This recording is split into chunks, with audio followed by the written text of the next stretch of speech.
আজি তোমালোকৰ বাবে লৈ আহিছোঁ অসমীয়া দ্ৰুতপাঠ বৈচিত্ৰ্যময় অসমৰ কোচ ৰাজবংশীসকল। এতিয়া কোচ ৰাজবংশীসকল পঢ়িবলৈ যাওঁতে আমি জানো যে অসমৰ বিভিন্ন জাতি উপজাতিৰ লগত সন্মিলিতভাৱে অসমীয়া জাতি গঠনত তথা অসমীয়া সংস্কৃতিৰ ভেটি নিৰ্মাণত অসমত বসবাস কৰা কোচ ৰাজবংশীসকলৰ অৱদান এক উল্লেখযোগ্য দিশ। অসমৰ মুঠ জনসংখ্যাৰ এক বুজন সংখ্যক অধিবাসী হ'ল কোচ ৰাজবংশী সম্প্ৰদায়ৰ। আৰু উল্লেখযোগ্য যে অতীতত কামৰূপ ৰাজ্য বুলি পৰিচিত কামৰূপ অঞ্চলৰ কামৰূপী সংস্কৃতিৰ যি ধ্বজাবাহী হ'ল এই কোচ ৰাজবংশীসকলেই। আৰু এই প্ৰাচীন জনগোষ্ঠীটোৱে কি কৰিলে অসমীয়া সমাজ সভ্যতা সংস্কৃতিক প্ৰভাৱ বিস্তাৰ কৰি আহিছে। অসমত ব্যাপকভাৱে প্ৰাচীন কালৰে পৰা প্ৰৱৰ্তিত থকা শৈৱ উপাসনাৰ পৰম্পৰা ৰাজবংশীসকলৰ দান বুলিয়েই ক'ব পাৰি। আৰু ৰাজবংশী সমাজৰ বুৎপত্তি লাভ কৰি কি হৈছিলে বিশ্বহৰি বা মনসা পূজা, কাতি পূজা, হুদুম পূজা, চণ্ডী পূজা, বাস পূজা, মদন কাম পোষণা, বিহু বা কুশান, ভাওগান আদি অসমীয়া কৃষ্টিত বৈচিত্ৰতা দান কৰিছে। কুশান, কাতি, হুদুম, চণ্ডী, বাস, পদ্মপুৰাণ, বাসী পুৰাণ আদি নৃত্য গীতসমূহ অসমীয়া লোককৃষ্টিৰ ভঁৰালৰ সম্পদ হৈ পৰিছে। এতিয়া চাবা ভাষা আৰু সংস্কৃতি। কোচ ৰাজবংশীসকল ভাষাৰ বিষয়ে দেশী বিদেশী অনেক পণ্ডিতে আলোচনা কৰিছে। তাৰ ভিতৰত বিখ্যাত হ'ল জৰ্জ এব্ৰাহাম গিয়াৰছন। তেওঁ ভাৰতীয় ভাষাসমূহৰ জনক বুলি কোৱা হয়। এতিয়া তোমালোকৰ হয়তো পৰীক্ষাত 1 নম্বৰ কুৱেশ্যন আহিব পাৰে যে ভাৰতীয় ভাষাসমূহৰ জনক বুলি ক'লে আমি কাক জানো? তেতিয়া লিখিব লাগিব জৰ্জ এব্ৰাহাম গিয়াৰছন। কোচ ৰাজবংশীসকলৰ সুপ্ৰাচীন এটি ভিন্নধৰ্মী উজ্জ্বল চমকপ্ৰদ সংস্কৃতি আমি পাওঁ। আৰু ভাৰতবৰ্ষত আৰ্যসকলে সৃষ্টি কৰা বৰ্ণভিত্তিক সমাজ ব্যৱস্থাৰ পৰা কোচ ৰাজবংশীসকল সম্পূৰ্ণ পৃথক বুলি কৈছে। বৰ্ণ হিন্দুৰ আচাৰ নীতি গ্ৰহণ কৰিলেও কোচ ৰাজবংশীসকলৰ কি হৈছিলে নিজস্ব আচাৰ সংস্কাৰ, পূজা পাৰ্বণ, ধৰ্মীয় বিশ্বাস, খাদ্য সম্ভাৰ, পোচাক পৰিচ্ছদ, অলংকাৰ, গীত মাত আদি বিদ্যমান। এই সকলোবোৰ তেওঁলোকৰ কি হৈছিলে স্বকীয় মহিমাৰে সমুজ্জ্বল বুলি কৈছে। খাদ্য সম্ভাৰৰ ভিতৰত আছিলে তেওঁলোকৰ চেকা, পেলকা, ভেলকা, শীতল, সুটকা, টোপলা ভাতৰ স্বকীয় বৈশিষ্ট্য সম্পন্ন। আৰু পোচাক পৰিচ্ছদৰ ভিতৰত আছিলে মহিলাসকলৰ পাতানি, বুকুনি, ফুটা, চেউতা, অলংকাৰৰ ভিতৰত হাতৰ মুঠিয়া খাৰু, চুৰ, শাখা, বাজু, গলৰ সূৰ্যহাৰ, চন্দ্ৰহাৰ, শিক্ষহাৰ, কাণত মাকিৰি, অন্তি, নাকত নোলোক, ফুল, ভৰিত তোলা খাৰু, ফেলা খাৰু আদি বিখ্যাত। এইখিনি তোমালোকে মনত ৰাখিব লাগিব কাৰণ তোমালোকৰ কিতাপত বহুত আছে যে কোচ ৰাজবংশী আছিলে, কলিতা আছে, গাৰোসকল আছে, কাৰ্বিসকল আছে, আহোমসকল আছে। এতিয়া সকলোৱে খাদ্য সম্ভাৰেই হওক পোচাকেই হওক এইখিনি মনত ৰখাটো অতি আৱশ্যক কাৰণ পৰীক্ষাত কোনটো আহিব ঠিক নাই। গতিকে তোমালোকে সেইকাৰণে অতি নিখুঁতভাৱে বস্তুখিনি মনত ৰাখিব লাগিব। বিশেষ পাঠটোত কিছুমান কথাই বিশেষকৈ জানিবলগীয়া আছে যে খাদ্য সম্ভাৰ আৰু পোচাক অলংকাৰ আৰু তেওঁলোকে কাক পূজা কৰে এই কথাখিনি তোমালোকে জানিব লাগিব। গতিকে এখন বহীত ভালদৰে লিখি ল'বা, আহোমৰ বুলি লিখি ল'বা, কাৰ্বিসকলৰ বুলি লিখি ল'বা, কোচ ৰাজবংশী বুলি লিখি ল'বা। তেতিয়া তোমালোকৰ কি হ'ব খেলি মেলি নহয়, মনত ভালদৰে ৰখিব। ইয়াৰ পিছত আমি আহিছোঁ কোচ ৰাজবংশীৰ কেইগৰাকীমান বিশিষ্ট ব্যক্তিৰ বিষয়ে। ইয়াত আছে জননেতা শৰৎচন্দ্ৰ সিংহ, এক ব্যতিক্ৰমী ব্যক্তিত্ব বুলি লিখা আছে। এতিয়া চাবা শৰৎচন্দ্ৰ সিংহৰ জন্ম হৈছিলে 1914 চনৰ 1 জানুৱাৰীত। পিতৃৰ নাম আছিল লালশিল সিংহ আৰু মাতৃৰ নাম আছিল আয়াচিনী সিংহ। শৰৎচন্দ্ৰ সিংহ আছিলে স্বাধীনোত্তৰ অসমৰ ৰাজনীতিত অন্যতম এজন শ্ৰেষ্ঠ ব্যক্তি তথা বিশিষ্ট ৰাজনীতিজ্ঞ শৰৎচন্দ্ৰ সিংহ। আৰু তেখেত আছিলে অসমৰ প্ৰাক্তন মুখ্যমন্ত্ৰী। 1972 চনৰ 31 জানুৱাৰীৰ পৰা 1978 চনৰ 12 মাৰ্চলৈকে তেওঁ অসমৰ মুখ্যমন্ত্ৰীৰ দায়িত্বতে আছিলে। আৰু গান্ধীৰ আদৰ্শত চলা এইগৰাকী ব্যক্তিয়ে কি কৰিছিলে দুৰ্নীতিমুক্ত এখন ৰাজ্য হিচাপে অসমক গঢ়াৰ সপোন দেখিছিলে। আৰু সেই বাস্তৱ ৰূপ দিবলৈ তেওঁ কি কৰিছিলে জীৱনৰ অন্তিম সময়লৈকে চেষ্টা কৰিছিলে। তেওঁ অসমৰ মুখ্যমন্ত্ৰী থকা কালত বহুতো উন্নয়নমূলক কামো কৰিছিলে। তেখেতে কৃষি উৎপাদন বৃদ্ধি, কৃষকৰ উন্নয়ন, দৰিদ্ৰতা, দুৰ্নীতি দূৰীকৰণ, গ্ৰাম্য অৰ্থনীতিৰ উন্নতি আৰু সম্প্ৰসাৰণৰ আদৰ্শ আগত ৰাখি কিছুমান উল্লেখযোগ্য আঁচনি হাতত লৈছিলে আৰু তেওঁৰ এই উল্লেখযোগ্য আঁচনিসমূহ আছিলে জৰুৰীকালীন ৰবি শস্য আঁচনি গাঁও পঞ্চায়ত সমবায় সমিতি কৃষি নিগম তাৰপিছত আকালন পত্ৰ আঁচনি তদাৰক কোষ আঁচনি পঞ্চায়তী ৰাজ শ্বিলঙৰ পৰা দিছপুৰলৈ অস্থায়ী ৰাজধানী স্থানান্তৰকৰণ খাদ্য শস্যৰ চৰকাৰী ব্যৱসায় আৰু শিক্ষানুষ্ঠান সংস্কাৰ আঁচনি শৰৎচন্দ্ৰ সিংহৰ দিনত কি হৈছিলে 1973 চনত মেঘালয়ৰ শ্বিলঙৰ পৰা গুৱাহাটীৰ দিছপুৰলৈ অসমৰ যি ৰাজধানী সেই ৰাজধানী অস্থায়ীভাৱে স্থানান্তৰ হয় আৰু 1983 চনতে কি হৈছিলে সমাজবাদী কংগ্ৰেছ দলৰ সৰ্বভাৰতীয় তেওঁ সভাপতি হয় ৰাষ্ট্ৰীয়বাদী কংগ্ৰেছৰ উত্তৰ পূব কৰ সমিতিৰ তেওঁ কি হৈছিলে অধ্যক্ষ আৰু অসম প্ৰদেশ সমিতিৰ সভাপতি আছিল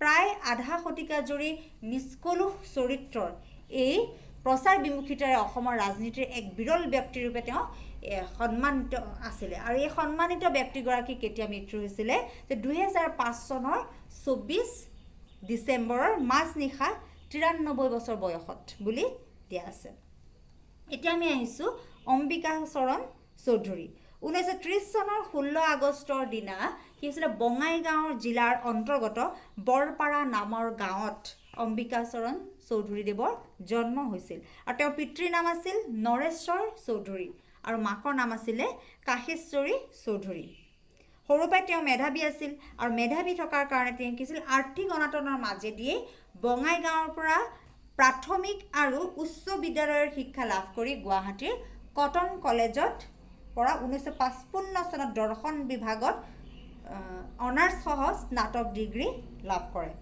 ছাত্ৰ অৱস্থাৰ পৰা অম্বিকাচৰণ চৌধুৰীদেৱে বিভিন্ন সামাজিক কামৰ লগত জড়িত আছিলে 1953-54 চনত কটন কলেজৰ সমাজ সেৱা বিভাগৰ সক্ৰিয় সদস্য হৈ থাকোঁতে তেওঁ পলাশবাৰী মিৰ্জা অঞ্চলৰ বানপানী আৰু গৰাখহনীয়াত ক্ষতিগ্ৰস্তসকলকো সহায়ৰ হাত আগবঢ়াইছিলে আৰু সেই সময়ত ভাৰতৰ প্ৰধানমন্ত্ৰী আছিলে জৱাহৰলাল নেহেৰু আৰু জৱাহৰলাল নেহেৰুৰ পৰা তেওঁ প্ৰশংসা লাভ কৰিছিলে অম্বিকাচৰণ চৌধুৰীদেৱে মৃত্যুৰ আগলৈকে সৰু ডাঙৰ 32খন ইতিহাস সংস্কৃতি সমালোচনা আদি বিষয়ক গ্ৰন্থ লিখিছিলে আৰু ইংৰাজী অসমীয়া আৰু ৰাজবংশী তিনিওটা ভাষাতে তেওঁৰ সমান দখল আছিলে আৰু তোমালোকে এটা কথা মন কৰিবা খুব কমেই তেনেকুৱা লেখক থাকে যি বিভিন্ন ভাষাত তেওঁলোকৰ দখল থাকে কিন্তু অম্বিকাচৰণ চৌধুৰীদেৱৰ এইটো কি হৈছিলে তেওঁ তিনিটা ভাষাতে সমান দখল আছিলে ইংৰাজীটো আছিলে অসমীয়াটো আছিলে আকৌ ৰাজবংশীটো আছিলে আৰু ইংৰাজী আৰু অসমীয়া ভাষাত তেওঁ বিভিন্ন বিষয়ৰ প্ৰায় শতাধিক প্ৰবন্ধও লিখিছিলে আৰু 1961 চনৰ অসম সাহিত্য সভাৰ গোৱালপাৰা অধিৱেশনৰ অম্বিকাচৰণ চৌধুৰীদেৱ ৰত্নপীঠৰ ৰত্ন উপাধিৰে বিভূষিত হৈছিল আণ্ডাৰলাইন কৰি থবা কিতাপত ৰত্নপীঠৰ ৰত্ন উপাধিৰে তেওঁ বিভূষিত হৈছিলে কোনখন অধিৱেশনত অসম সাহিত্য সভাৰ গোৱালপাৰা অধিৱেশনত কিমান চনত হৈছিলে 1961 চনত তাৰপিছত আহিছোঁ 1992 চনত উত্তৰ বংগৰ সাংস্কৃতিক সংস্থাৰ তৰফৰ পৰা কামতা ৰত্ন উপাধি লাভ কৰে 1994 চনৰ পৰা তেওঁ সাহিত্যিক পেঞ্চন পাইছিলে আৰু 2003 চনত তেওঁ নতুন দিল্লীৰ প্ৰান্ডি সংঘৰ তৰফৰ পৰা মহেন্দ্ৰনাথ বঁটা পুৰস্কাৰ লাভ কৰে তদুপৰি তেওঁ জীৱনকালত বঙাইগাঁও জিলা সাহিত্য সভা বৰপেটা সাহিত্য সভা বিভিন্ন শাখা সাহিত্য সভা অসম প্ৰকাশন পৰিষদ ভাৰত বিকাশ পৰিষদ বঙাইগাঁও জিলা প্ৰশাসন বঙাইগাঁও নৰ্মাল স্কুল কৰ্তৃপক্ষ আদি অনুষ্ঠানৰ দ্বাৰা বিশেষভাৱে সম্বৰ্ধিত হৈছিলে ইয়াৰ পিছত আমি আহিছোঁ অৰুণ কুমাৰ ৰায় অৰুণ কুমাৰ ৰায়ৰ জন্ম হৈছিলে 1925 চনৰ 8 অক্টোবৰত তেওঁৰ বাসস্থান আছিল বঙাইগাঁৱৰ চিপন জিলা গাঁৱত আৰু তেওঁৰ পিতৃৰ নাম আছিল প্ৰকাশ চন্দ্ৰ ৰায় আৰু মাকৰ নাম আছিল অভয়েশ্বৰী ৰায় চিৰাং জিলাৰ বেংটল প্ৰাথমিক বিদ্যালয়ত তেওঁ প্ৰাথমিক শিক্ষা লাভ কৰিছিলে আৰু তাৰপিছত তেওঁ বহলপুৰ উচ্চ মাধ্যমিক স্কুলত নাম লগাইছিলে তাৰ পৰা তেওঁ আকৌ কি কৰিছিলে বঙাইগাঁও বীৰজৰা উচ্চ মাধ্যমিক স্কুলত এন্ট্ৰেন্সলৈকে পঢ়ি তাৰপিছত কলাগুৰু বিষ্ণুপ্ৰসাদ ৰাভাৰ সান্নিধ্যলৈ আহি RCPIত যোগদান কৰে এটা কি কৰিছিলে বঙাইগাঁও বীৰজৰা উচ্চ মাধ্যমিক স্কুলত এন্ট্ৰেন্সলৈকে পঢ়ি মানে মেট্ৰিকলৈকে এটা মেট্ৰিক বুলি কোৱা হয় মেট্ৰিকলৈকে পঢ়ি তেওঁ তাৰপিছত কলাগুৰু বিষ্ণুপ্ৰসাদ ৰাভাৰ সান্নিধ্যলৈ আহে আৰু তাৰপিছত তেওঁ ক'ত যোগদান কৰে RCPIত যোগদান কৰে আৰু বামপন্থী মতাদৰ্শ প্ৰচাৰৰ বাবে তেওঁ কাৰাবৰণ খাটিবলগীয়া হয় 1983 চনত তেওঁ উত্তৰ শালমৰা মহকুমা পৰিষদৰ সভাপতি হৈছিলে। আৰু 1999 চনৰ পৰা 2015 চনলৈকে কোচ ৰাজবংশীসকলৰ ভাষা সাহিত্য সংস্কৃতিৰ উন্নতিৰ কাৰণে তেওঁ অহোপুৰুষাৰ্থ চেষ্টা কৰিছিলে। তেওঁ ৰাজবংশী ভাষাত কি কৰিছিলে, সংস্কৃতিমূলক কেইবাখনো গ্ৰন্থ লিখিছিলে। তাৰোপৰি তেওঁ নাটক, কবিতা, শব্দকোষো প্ৰণয়ন কৰিছিলে। আৰু তেওঁ সৰ্বমুঠ 10খন গ্ৰন্থ ৰচনা কৰিছিলে। আৰু 2004 চনত তেওঁ অসম চৰকাৰৰ পৰা এককালীন কি পাইছিলে, সাহিত্যিক অনুদান লাভ কৰে। 2013 চনত তেওঁ অসম চৰকাৰৰ সাংস্কৃতিক সঞ্চালকালয়ৰ দ্বাৰা পৰিচালিত গুৰু শিষ্য পৰম্পৰা আঁচনিৰ অধীনত লোক সংস্কৃতিৰ গুৰুৰূপে স্বীকৃতি আৰু সন্মান লাভ কৰে। আৰু তেখেতৰ কোচ ৰাজবংশী জনগোষ্ঠী তথা তেওঁলোকৰ ভাষা সাহিত্যৰ বাবে আগবঢ়োৱা অৱদানৰ স্বীকৃতি স্বৰূপে কোচ ৰাজবংশী সাহিত্য সভাই কি কৰিছিলে, তেওঁক মৰণোত্তৰভাৱে 2016 চনত তেওঁক সাহিত্য ৰত্ন সন্মানো প্ৰদান কৰে। ইয়াৰ পিছত আমি আহিছোঁ ৰুক্মিণীকান্ত ৰায়। খ্যাতনামা বুদ্ধিজীৱী, শিক্ষাবিদ, ৰাজনীতিবিদ, সমাজসেৱী ৰুক্মিণীকান্ত ৰায় আছিল কোচ ৰাজবংশী সম্প্ৰদায়ৰ ব্যক্তি। আৰু এটা সাধাৰণ নিম্নবিত্ত পৰিয়ালত তেওঁ জন্মগ্ৰহণ কৰিছিলে। আৰু গুৱাহাটী বিশ্ববিদ্যালয়ৰ পৰা তেওঁ কি হৈছিলে, স্নাতকোত্তৰ শ্ৰেণীত অৰ্থনীতি বিভাগত প্ৰথম শ্ৰেণীৰ 2য় স্থান লাভ কৰি অসমৰ এজন মেধাৱী ছাত্ৰ হিচাপে পৰিগণিত হৈছিলে। তেওঁ কি হৈছিলে, অৰ্থনীতি বিভাগত ফাৰ্ষ্ট ক্লাছ 2nd হৈছিলে গুৱাহাটী ইউনিভাৰ্চিটিৰ পৰা। আৰু হাস্যৰসিক ব্যক্তি আছিলে এই ৰুক্মিণীকান্ত ৰায়দেৱ। তেওঁ মাতৃভাষা ৰাজবংশী ভাষাৰেই আছিল। দিয়া বেছিভাগ বক্তৃতাৰে সকলোৱে কি কৰিছিলে, মন জয় কৰিবলৈ সক্ষম হৈছিলে। আৰু নিজৰ বুদ্ধি দক্ষতাৰ জৰিয়তে এজন সাধাৰণ কেৰাণী চাকৰিৰ পৰা ক্ৰমে তেওঁ কলেজৰ অধ্যাপক, অধ্যক্ষ, বিধায়ক পৰ্যন্তও হৈছিলগৈ। শৈক্ষিক, সমাজ সংস্কাৰী, সাংস্কৃতিক, ৰাজনৈতিক, ধাৰ্মিক আদি দিশত তেওঁ উজ্জ্বলি উঠা এইগৰাকী ব্যক্তি সমাজৰ উন্নতিৰ কাৰণে কি কৰিছিলে, অসংখ্য স্কুল, কলেজ, মঠ মন্দিৰ আদি প্ৰতিষ্ঠানত তেওঁ আগভাগ লৈছিলে। আৰু তেওঁ কিছুমান ধৰ্ম বিষয়ক তত্ত্বগধুৰ নিবন্ধও লিখিছিলে। ইয়াৰ পিছত আমি আহিছোঁ পানীৰাম দাস।